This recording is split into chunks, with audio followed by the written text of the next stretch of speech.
নমস্কার, সবাই কেমন আছেন? গ্রিন চিলির প্রত্যেকটা সদস্যকে জানাই অনেক অনেক ভালোবাসা আর অভিনন্দন। বন্ধুরা, কাল জন্মাষ্টমী আর এখন হচ্ছে তালের সিজন, তাই আপনাদের সাথে আমি তালের বড়া বা ফুরুলি রেসিপি শেয়ার করব। তাহলে বন্ধুরা, আপনারা পুরো ভিডিওটা দেখতে থাকুন। একটা তাল নিয়েছি, নেওয়ার পর এটা ভালো করে আমি ধুয়ে নিয়েছি। তারপর তালটা ভেঙে আটিগুলো আমি বার করে নিয়েছি। এরপর আপনারা ঝুড়ি বা কিংবা আমার মতো এইরকম গ্রেটারের সাহায্যে তালের রসটা বার করে নিতে পারবেন। এরপর তালের রসটা একটু ছেঁকে নেবেন।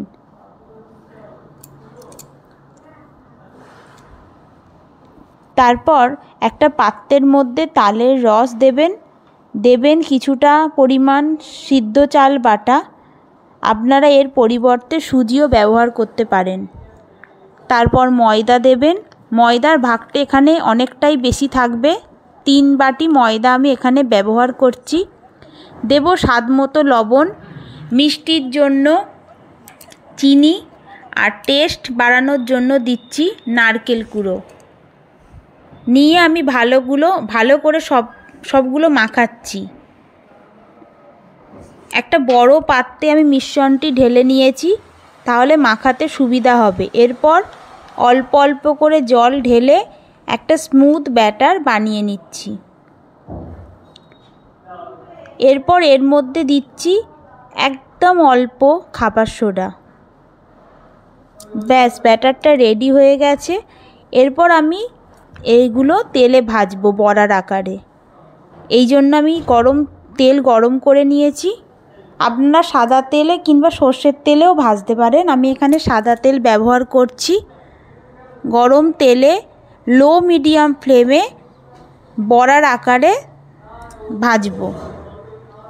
ভালো করে ওলট পালট করে ভেজে নেব।